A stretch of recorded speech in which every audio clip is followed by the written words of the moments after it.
Welcome everyone to Already Cancelled. I am Pierre, that is Tara. We talk about TV shows here. The year is 2022 and the name of the show is Babylon 5. So welcome. This is season 4, episode 15. It's called No Surrender, No Retreat. It's close to the Galaxy Quest line, but not quite. It's not quite there. I thought of that too. Yeah, it's hard not to think of that. But yeah, so we'll get into spoilers for the episode, of course, as always. Sheridan, last episode, declared that he's going to try and take back Proxima 3 and Mars, and then eventually Earth. He's going to take the fight, so they're effectively, I don't know what's called declaring war, but they're going to be proactive. They're going to actually try and take something back and eventually win. So this episode is very much the start of that. It's that in effect. We see we get a big battle scene, we get a lot of the strategic and sort of the way that's going to play out, and yeah, there's also some stuff with London Jakar, which is, it's like 2 sequences, but they're very good sequences, so I'm sure we'll talk a lot about them. Very good. A little bit of Garibaldi as well, so a lot going on, but let's not bury the lead here, because the biggest thing in this episode is the return of Bridge Boy, who we have not seen in quite some time. We were wondering where he was. Because the first time you see him right at the start of the episode, he's in like a profile shot, so I wasn't sure 100%. I was like, oh, that kind of looks like Bridge Boy, but we're seeing him from sort of a weird angle, so I was like, oh, maybe it's just, it's just a generic like, white guy. Just how it looks like him. It's true. I had that same thought, like maybe it's not him. I mean, he's got a lot of lines. Yeah. but then later, and we're seeing his full face. It's throwing me off a bit. But then later in the episode, we start seeing him from the front. I'm like, oh, no, it's definitely him. And even use his name a couple of times as well. We don't do that, though. Yeah, we don't do that. No. He's Bridge Boy. He has the mild fuzz designation. He's the official designation. It's an honor, really. Oh, yeah. Absolutely. I mean, we hold him in high regard. We do. I only just noticed this episode actually that in the opening titles they've actually given Zach his rank. Like it says security chief Zach Allen. Oh no, we brought that up in an earlier episode. Oh, did we? Okay, I forgot about it then and then noticed it. Do you know what it was? Because I noticed, because I don't always pay attention to the opening titles because I've seen them before, and I looked up and I was like, oh, it says Commander Ivanov. I was like, oh yeah, it used to say Lieutenant Commander, but she got the promotion, and then I got to Garibaldi and it was just his name, and I went, oh, that's right, because he's not security chief anymore. And I was like, oh, I wonder if they updated Zach. So does he get the rank now? And yeah, because when he officially got the promotion, I checked the episode prior and it didn't say security chief, and this one it does. Yeah. So or in the one where he got the promotion, after the promotion, he did get it. So it was just a nice little detail. Yeah, payoff for people who pay attention. Because I know sometimes, at least back in the day, I don't think it matters that much now, but back in the day, it was, there's a cost associated with changing them. I guess because it's just the text, it's not that big a deal. But I know in the hit television show, Buffy the Vampire Slayer, originally they wanted to have different opening titles for the first episode because they wanted you to think that one of the characters was a main star, but he gets killed off in episode 2. But they said no. That's such a Josh Whedon thing to do. I'm not going to defend him. He's too much of an asshole to defend. I can't do it now. Don't put me in a corner. But the studio said no because it would cost too much to create a second opening title sequence just for the joke of having the trick in the first couple episodes. Yeah. So, but I guess in this case because it's just text. Or maybe GMS got his own Amiga out and it's like, I'll do it myself, I'll just type in. The special effects I thought looked great in this episode because there's a lot of battles going on. Yeah, there's a lot of big battle sequences and we got very different types of ship. I do kind of love, I'm sure we've brought up once or twice throughout the show, but I do really like when they cut to, they start talking about Earth destroyers, right? And we see a couple of them. I'm like, yeah, we've seen these before. They've been very consistent about what a Minbari's ship looks like, what a Narn ship looks like, and I'm not saying I could describe them all, but whenever they do talk about them and then show them, I'm like, yeah, that I associate it in my head instantly that that's the right one because you've used the consistent ships throughout. So because the Earth destroyers have the big chunky bit in the middle that spins, like a big rectangle that spins, so you can't recognize them. So yeah, I like that too. No, there's a lot of build up to the first big battle. A lot of it's about surprise, and I really like that part of it as well is that a couple of the destroyers did help destroying civilian ships, and like, okay, they're the enemy. We just consider them the enemy from scratch. But a lot of these other ships with the captains that, you know, have been avoiding that, have been trying to get around that order, like, they might actually either at least be willing to surrender and not fight us, or possibly even, like, join our side.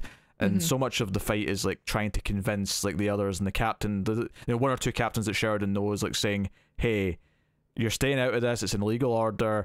And then by the end of the episode, once they do win, because, you know, that's ultimately they do win this fight, he says, look, you've got some options, you can leave and you're free to do that, like, you know, you're not a political prisoner in, but you'll not be harmed. You can stay and help defend this outpost, like, sort of separate from Earth and Clark's orders, or you can join us because we're going after Mars next. And I think of the four they have at the end, one wants to go home, one wants to defend Proxima 3, and then two want to join up the fight. Yeah. So, but I liked all the diplomacy and, like, the appealing to the good. Back and forth stuff was good. It was nice. Like, Sheridan, like, clearly knows one of the captains from, well, he says from, like, his academy training. Like, this is clearly, like, the Michael Ironside going back in the game for the big fight. And I'm referencing Starship Troopers, of course. Is this because I made a Buffy reference? I'm referencing Starship Troopers. There's nothing you can do about it. Yeah, F you. Oh, wait, no. Stroke off. Stroke off, yes. I'm getting my reference in, and anyway, yeah, it was nice. Like, you know, we don't forgive the Nazis for using the just following orders term. There are rules to war, and if something is an illegal order and you know it's illegal, you don't have to follow it. I mean, that's even something, you know, when I was in the military that was taught to me. Like, you don't just, like, yeah, you have to follow orders, and you don't always know exactly what's going on. But if you are ordered to murder a civilian, that's clearly a illegal order. You don't have to follow it, and you should know not to follow it. So yeah, there's a very clear distinction between German civilians living at the time and people who actually followed, like, the Nazi orders that we villainize them for. You know, there is a distinction between that. Right.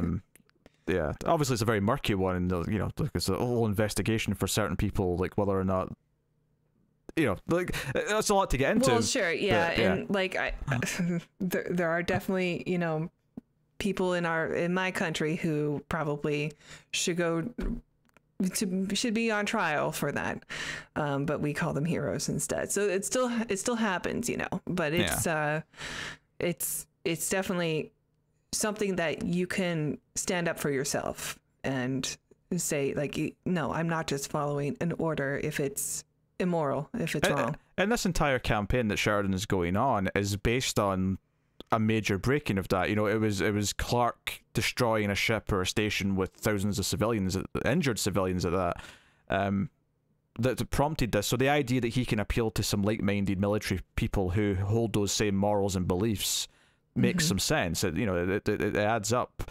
That's what he appeals to. The captain that he knows, he's an actor that I recognise from a few different things, but the main thing I know him from, bizarrely, is the Mr. Bean movie.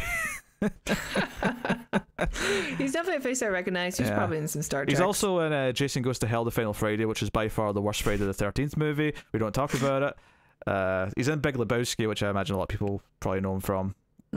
But maybe that's it, I'm not sure. But yeah, he's one of those actors who, you know, went around doing a lot of TV shows. He still does, actually. He's still credited. He's been in things. Good for him. Yeah. If you look down, he's in like 7 episodes of The Mindy Project. He was in a couple episodes of NCIS Los Angeles recently. So, you know, he's still a working actor. He's around. I don't see him on the main page.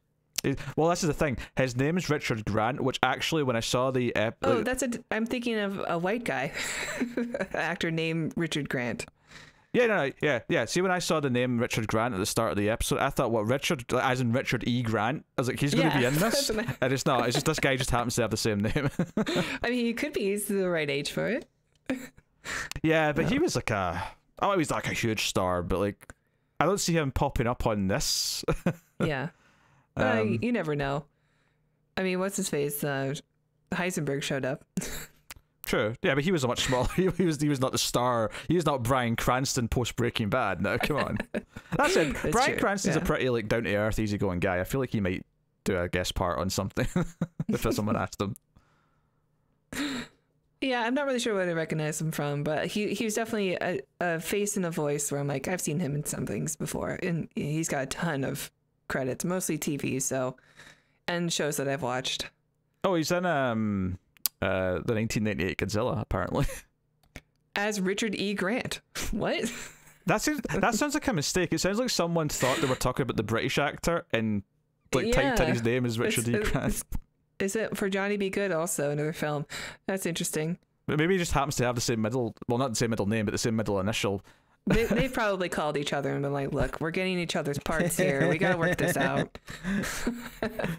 Yeah, it's Richard E. Grant. I was just making sure I wasn't mistaking the initial. It is, yeah. That's funny. That is so weird. He's that guy. Always fun to see that guy. Hey, to be fair, I like this Richard Grant more than the other Richard Grant. Really? I think he's much more likable. He's got a nice presence. He's got a nice. He's got a. Well, the other guy usually plays. I mean, traditionally he plays a villain a lot. He plays a lot of slimy dicks. Yeah. Yeah, but he brings like a gravitas that is always fun, and he's got charisma. Oh yeah, I'm not saying he's they're bad. Probably about equal. But yeah, but this guy was in the Mr. Bean movie, and now he's in Babylon 5, so that puts him high up in my rankings. Okay. I mean, if only if he was in a Police Academy movie, he would have been the #1 guest star on your list. Hey. Garrett Graham was in a Police Academy movie, Amazon Babylon 5, so he's obviously pretty high ranking. You mean this one? That's the guy, yes.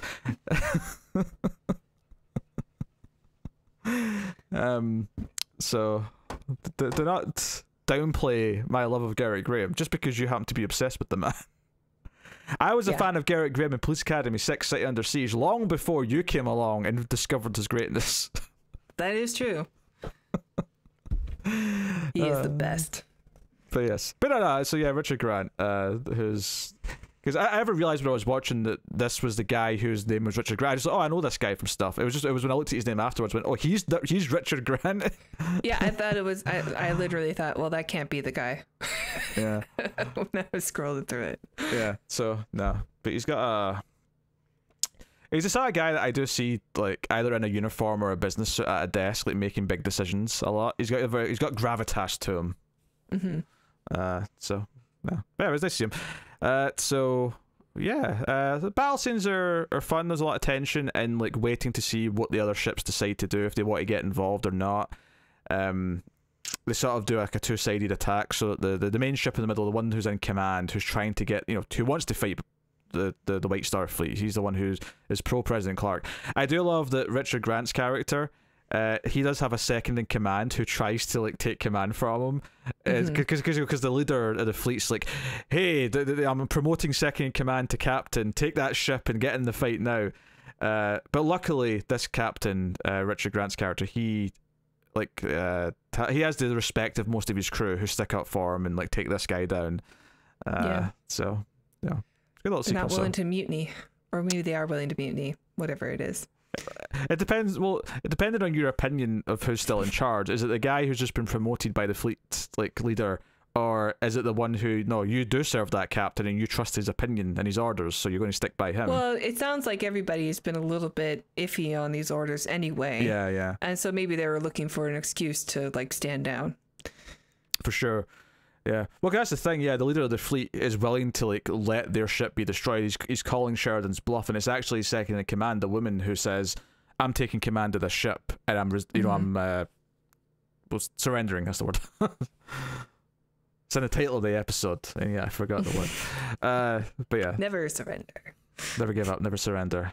By Grathmar's hammer, I will avenge you. So yeah, no, I enjoyed all the battle sequences, and I think they did a good job of keeping it all fairly entertaining. I like that they put the Babylon 5 logo on Sheridan's ship. Yeah, so you know which ones he's in, which is good because there's a lot of White Stars now. Yeah, so it gives you a sense if that's the leader one, that's the one that's the most important. But no, it's all good stuff. Yeah, I enjoyed the battle scenes a lot. And of course, at the end, Ivanova announces to everyone that they've taken Proxima 3, and this is the start of like them freeing, you know, people from President Clark's reign. So it's super interesting. Presumably the Bab TV will now reach more people. Yeah, probably. More people will be looking for answers to like a very confusing situation of why they were blowing up humans who are supposed to be on their side. For sure. And there's a lot of things that come from this, like Veer, who we've not seen in a while. We see him wake up. He looks like he's lost more weight. Yeah. He looks sickly in this. I mean, I know he is like actually, you know, kind of sick, or why he lost a bunch of weight. I love though that they had. We finally see a Centauri with bedhead to see what it looks like. That was good. So half of his like, you know, side mohawk is like dripping down. Yeah. I thought that was quite funny. But Garibaldi was looking for Londo. Never finds him, but Londo kind of puts his foot in it a little bit and assumes that Garibaldi's involved with everything going on and that they're going to go after. He's going to go help with the fight and all that. And he's like, nope, not interested. So we see him leaving, and he says he's not coming back. When he's asked at customs, he's like, nope, I'm gone. So do we believe that? Not really, especially since I suspect that eventually we're going to sort through like what's going on with them. But it would be interesting if they actually do that, and he's like, well, yeah, I was influenced, but I still hold on to these feelings. Like Sheridan and I are bad blood. It would be interesting to see him go down that path, but clearly there's been some manipulation though, so I feel like we're going to see them together again in some way to sort through it. But I mean, there'll be a handshake at least, yeah. Yeah, there'll be a respect. There'll be a mutual respect of some kind. But we might be seeing what's his face? You know, the mysterious benefactor who's who's probably just a pawn for Psychor, or maybe he's like some big leader, or maybe he's the one who's like calling the shots for Psychor. Who knows? Maybe it's just Bester. Well, no, I mean, after all, like this show taps into like real world things a lot. Maybe the idea that Clark is just like the public president and the real power is the guy with the money on Mars who's like behind everything. I mean, I would be completely wrong, but you never know. Or like we said, maybe it's like a fake person created by Psychor to just pretend to be someone. I wanted to be that just because I want to be right again. Oh, you got a thirst for power. You're like, we were so right about Bab TV. I need to be right again. Well, the dopamine is so good.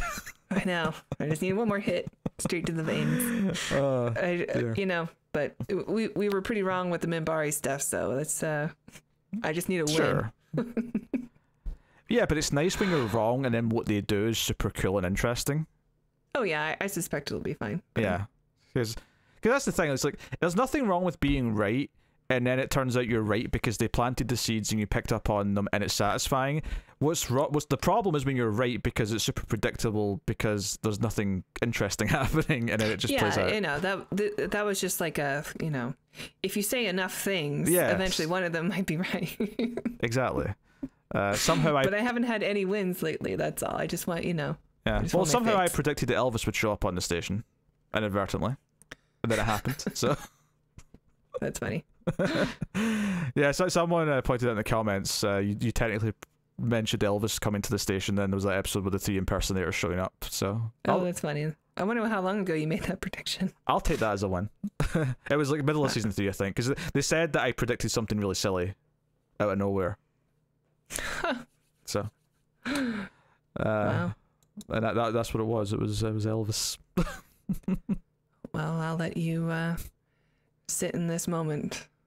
I mean, I'm over it now. It was a few episodes ago. Well, let's move on. I don't get to sit here and be smug about being right, so you don't get to either. I just mean, like, let's move it along. Oh, Queen Tara's got plans. Just go to sleep. Yeah, so we have some interesting. So Sheridan goes into the diplomacy room, right, and talks to all the alien leaders. Basically, talks about how, you know, stay out of this. You know, it's fine. We don't need you to get involved, but the price for our continued protection of your borders, which has reduced incidents by 70%, which is a pretty hefty amount. That's a good return. Yeah. I wonder how they've gotten that information. but it's cool. I just compare it to the previous month, I guess. I guess, yeah. Crime is down. But I actually really liked Jakar standing up and speaking out in favour of Sheridan here, unprompted. He just stood up and said, "No, look, Earth didn't help any of us with shit, but Babylon 5 and Sheridan did." That is true, yeah. You know? So I appreciated that. It wasn't until you mentioned it where I was just like, yeah, from the perspective of like all the other aliens, like sure, Babylon 5 helped, but they're separate from Earth, and like Earth is sort of, you know, stayed out of the whole like galactic war that was happening that could have ended the universe. Exactly, anyway. Yeah. So I really liked that. So, you know, him saying thank you felt quite genuine. But the big thing, though, is when Garibaldi goes to see Veer, and Veer happens to mention, oh, he's away for a meeting with Jakar. It's like, wait, what? Londo's going to see Jakar? What's that about? And sure enough, we get this scene, and it's this long scene where Londo comes in and effectively apologizes for a lot of things, and proposes the idea that if Centauri and Narn put out a joint statement together saying we support what Sheridan is doing, that a lot of other people see, you know, if these two people who have opposed for each other for so long can agree on this, then surely that means it's kind of like what Sheridan was asking for a while ago about the other thing. Yeah. But here, like, he's saying we should do this and both sign it, and it'll be a big gesture. And I love that this reference that they were going to have a drink back right before the war between Narn and Centauri started in season 2. I love that reference. Londo admitted he's made a lot of mistakes and he's responsible for a lot of things, and that he wants to try and do better. It felt very genuine, you know, because he cracked a couple of jokes when he came in, but then he kind of like, no, I'm not here to do that. I'm here to be honest, and I'm here to like try and actually like talk to you. And sure, and you completely sympathize with Jakar and why Jakar is not willing to like play along and play like he doesn't want to do anything for Londo. Yes. For the sake of Londo. Exactly. But yeah, like stepping away from it and, you know, having time to mull it over. Like, he came to the right choice in the end. Yeah. But he's not ready to have a drink with him. Like, oh, we can be at peace now. It's more of a, he told him, like, I don't want to know you anymore. Like, we are broken up. For sure. He doesn't want to have a drink with him. But that scene at the end when he comes up next to him and drinks next to him in the bar, it's like, I don't want to have a drink with you, but I will drink at the same bar as you. Like, I think that does symbolize something in a way. Sure. And he says, no, you can put out your joint statement, but I'm signing a different page. Like, yes. So, you know, but I think the scene though where Londo goes to see him though, I think it's full of great little nuggets in the dialogue. It's it's full of great little references to moments in their past, and I do think Londo, in so many little ways in that scene, does kind of address, like, yes, I've made bad decisions in the last 2 years. Yes, a lot of what's happened to you in the last couple of years is my fault. A lot of Narns died because of him. Yeah. But he said, like, I felt like he was being genuine, and it did feel like I'm trying to like start like take the little baby step to fix this. And I think that's the other thing I got from the ending from Jakar is that you're fundamentally right in everything you proposed, even though I wasn't willing to drink with you. But him coming back and taking that swig at the end and saying, put out the joint statement is like baby steps. Like, I'm not ready. I don't want them to be friends. Like, I think, I think Jakar is absolutely right. Like, Londo's putting everything out on the table, and Jakar can't bring himself to even really be nice to Londo, but like the fact that, yeah, he's willing to be in the same room as him, and that's as far as they're gonna go. Like, he's still like standing his ground because morally he has to, and he's not going to give him an inch, as he says, but like it still makes sense to me, like the way these two characters have interacted, that Jakar would deny him this still. Yeah, I don't want them necessarily to be friends either, but I think it's a big deal. I mean, Londo even points out when he comes to see him that he's never been in his quarters before. The fact that he came to his living quarters to make this proposal is a big thing in and of itself. And then when he tries to get him to toast, he's not saying toast us or toast our friendship or toast anything with us in the future. Yeah, it's not a forgiveness thing either, because it can't be. But if there's one thing that we both agree on, is that we both agree in Sheridan and Babylon 5 and what they've done and what they help us win, and how both of our people have come, like, through that bond with Sheridan and the others, like, we have found something that we both do kind of side with. And that's what he tries to toast. So there is like a lot of there's a lot of reasons why you think in some ways Jakar should do it, but you understand why he doesn't. But that's why the ending's really satisfying when he comes back and says, you're right, we should do this because of all what this might teach future Centauri and Narn and the future generations who might actually be willing to work together by us on paper and at least as a public face. This will help so many people potentially and possibly build a better future. But I'm always going to kind of hate you, and that's never going to go away. I think that's okay too. Like, I think that, you know, we love a rehabilitation story. We love when a bad person comes around and becomes good again. Like, we always love those because they're, you know, they're cautionary tales for us to not be dicks. But I think in the eyes of Jakar and everything that he went through, everything his people went through, like, it's okay for Jakar to always see Londo as a monster, even if we as an audience have forgiven him. I think that's the right move. So when he pours the drink back into the flask and denies him, I think that's the right move of Jakar. And to, like, you know, come around and be like, you're right, like, in this way. Like, we both believe in Sheridan. We both believe in Babylon 5. But we are not ever going to have any kind of, like, thing between us. And more importantly, I think that's the right decision. Yeah, I was going to say, more importantly, they also both believe in a future where Centauri and Narn shouldn't have the relationship they've had in the past. Like, sure, they will never live to necessarily see it, but in the future, they both believe in a world where maybe they aren't constant enemies all the time, and there is like at least coexistence. They're people, yes. Yeah. But like themselves, those characters, I think they should stay like where they are.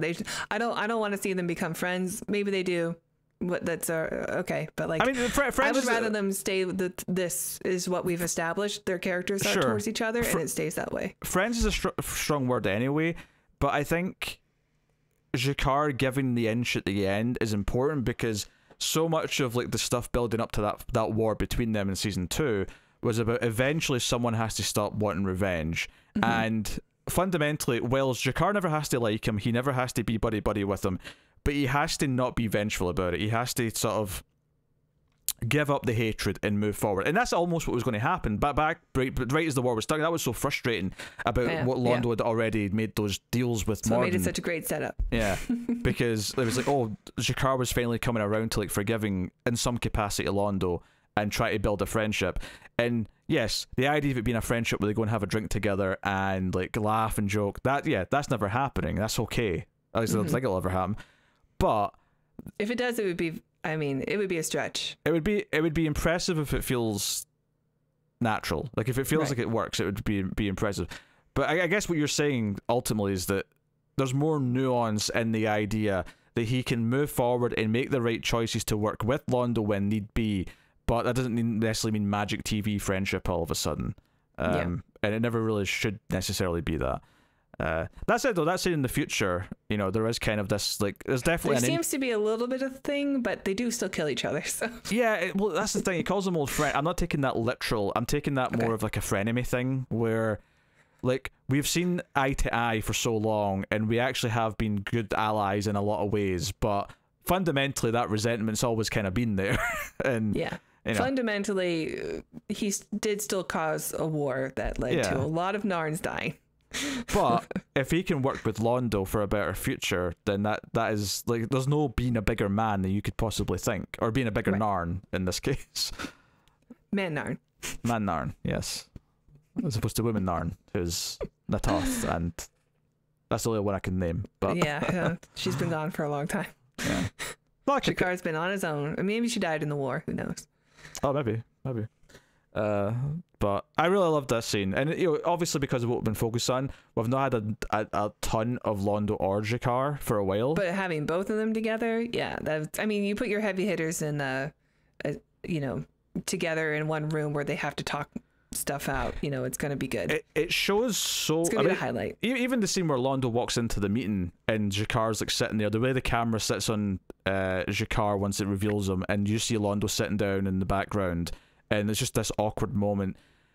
I think it says so much about how well those two characters were set up, written, and then like played out over the last like 3.5 seasons, that in this episode where there's so much great stuff going on, and I do think it was genuinely great, that scene with them sitting at a table was still, I think, the most captivating scene of the episode because of all the history between those two characters and what of all of it means. Every single word that Londo spoke had weight behind it in one way or another because you cared about their history, because you knew what they meant to each other. And they're, you know, I mean, the show's got great actors, but those two are, like, they're head and shoulders above a lot of people. Yeah. Nothing would thrill me more than season 5 being just Londo Jakar living as like roommates together. You want an odd couple season? Yes. Because as I understand it, the final episode of Londo's definitely the Oscar.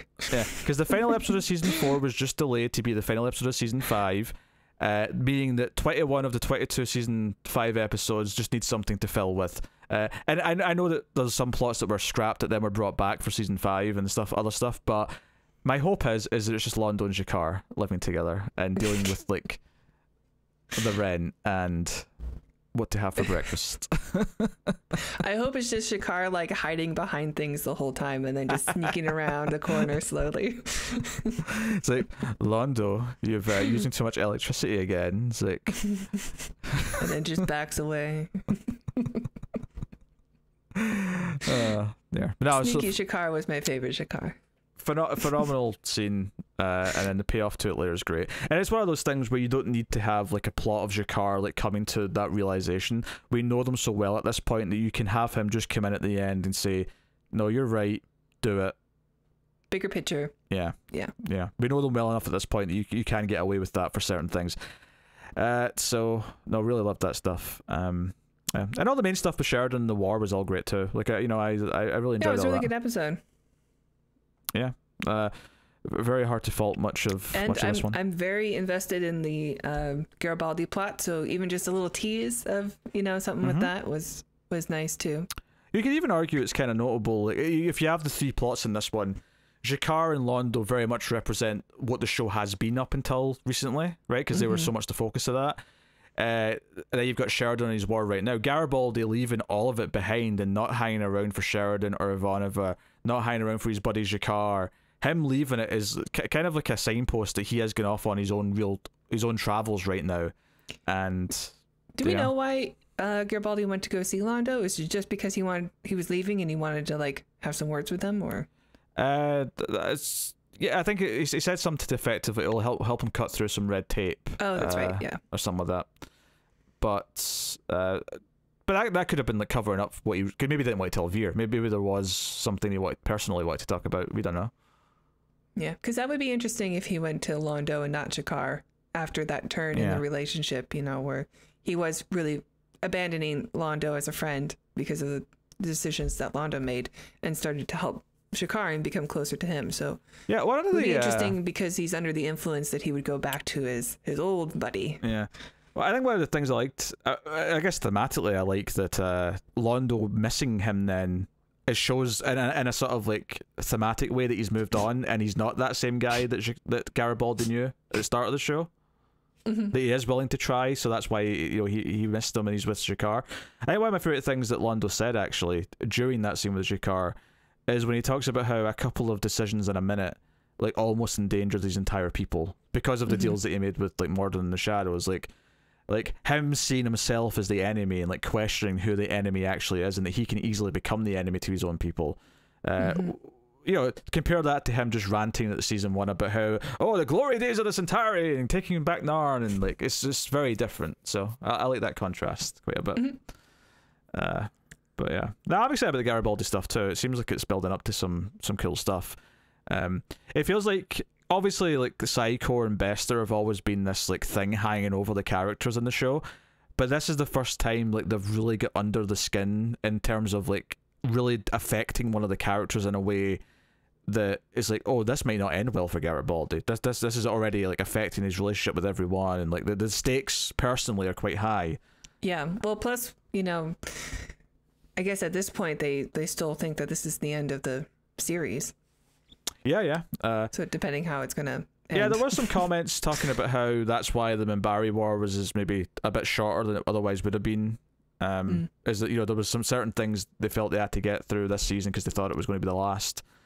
So Yeah, it was basically like a 3-episode arc, and then it was over. Yeah. Whereas you imagine maybe if they thought they were getting season 5 at the time, it might have been more like half a season. It might have been the focus. Yeah. Yeah. Just kind of depended how much they wanted to get through, I suppose. But no, it's good stuff though. I'm enjoying everything it's doing right now. Plus, Bridge Boy was back, so you know. Yep. Can't wait till we get Mantis back, or Zorak, as I like to call him. Yeah, I don't think we're going to see him, to be honest. But I hope we Come do. on, that puppet's got to be around somewhere. It got lost. They had to, they like, loaned it out for a B movie and never got it back. No, they had to take it apart to build like some other aliens costume or something. Such a good character. I can't believe they just abandoned it. He was the you know the lord, the drug lord of the brown section. It was just general black market. I think like, most of what people got from him were like fake IDs and like stuff like that. He was the guy. He was the, you know, if you need a guy, I got a guy. His name is Zorak. Well, it's not a guy. I've got a mantis for you. Oh dear. Maybe that's what season 5 is going to be. It's all the Zorak show. Sure, yeah. It's just it's like Uncut Gems, but it's actually the mantis running about trying to make sure he's like all his shady dealings are in place. I love it. Write a spinoff. Oh dear. All these wild theories about what season 5 could be. I'm sure it'll be none of them. But I mean, we're just throwing everything at the wall, right? One of them's bound to be right. Don't know. I mean, since they're going to have more time after they've already finished most of the show, I feel like maybe we get a lot more of like Sheridan Delenn honeymoon or the wedding proceedings. Yeah, I don't know. I've seen like the DVD cover. So some characters seem to be gone. Yeah, Ivanova's definitely gone. Yeah, she gets replaced by a lady with great cheekbones. Yeah. Yeah, I spoke about this before. Yeah, Cat Grant from Lois and Clark is there instead. Yeah. Yeah, I don't watch Lois and Clark. I've seen the episode with Garrett Graham in it. Of course. We've spoken about this before. Yes, Yeah. yes. We know Ivanova's gone for season 5, barring the final episode because it was shot for season 4 and then pushed to the back. You think she's gonna die? But what, at the end of this season? Mm-hmm. Well, no, why would she be? I just told you. The finale they shot for season 4 is the season 5 finale. Yeah, but like she doesn't come back for season 5, so no, but she's in the season 5 finale because it was shot for season 4. Oh, so no one's gonna die. Yes, I thought that was clear. That's why I thought you were weird for asking that. Well, I didn't think that she would come back for the. Okay, whatever. It's breaking my brain. So they shot a finale for season 4, right? Yeah. And then they found out they're getting a season 5. So GMS said, no, pull that finale. We'll use that next season. And they shot a new finale for season 4. And then shot all the season 5. But if they have all new characters for season 5, well, not all new, but you know, some new characters, then like they have to shoot a new finale for season 5. They didn't. They just kept the storylines. No, they didn't. It's literally what they shot. Which is why apparently it does feel there's a little jarring. Oh. I guess, yeah, I never even would consider that. That's what they did. So okay, so we'll get there in a few months. So Ivanova could die in the finale in season 5, but she's not dying in the penultimate episode of season 4 because she's back for the finale in season 5. Well, I mean, if they're like, hey, by the way, we're not coming back for season 5, and she's like, okay, I got another job, so you can kill my character off if you want to. But no, because they were going to use that final episode that they'd already shot. Okie dokie. Wonder why she's disappearing for a year. I'm sure they'll give us a reason at the start of season 5. Yeah. Or maybe at the end of season 4, because that the finale in season 4 is a new episode they shot once they knew. Maybe she goes back to Earth and like takes over the media. She brings Bab TV to Earth. Oh yeah, because they could do a couple of like if they got her for a day, they could shoot a couple of news program moments they could put in the background. Well, they'll just list her as like the news producer rather than reporter. Like she's behind the scenes. Oh sure, okay. Word comes down from the top of Ivanova conglomerate. Okay, all right. This could be a theory that's right. She's like, I really like this presenting and newscasting. I'm going to get into it full time. Oh dear. Okay, that's enough wild, silly speculation. This has been No Surrender, No Retreat. A very enjoyable episode of B5. So let us know what you thought of this one in the comments below. Like, subscribe, ding the bell for notifications. All that stuff does help out a lot. But of course, you can support us financially. Can't Natara? That's right, Peter. If you enjoy our reviews, please check out our Patreon page. It's patreon.com/MildFuzzTV, where if you donate as little as $1 per month, you will get access to episodes of other shows we do. And if you donate $5 per month, you'll get access to these reviews 6 days early. So thank you. I like your little sight gag going on over there. I'm not done chewing. Stall. All right. Well, till next time, we've been Peter and Tara. Thanks for watching, and don't give away the homeworld.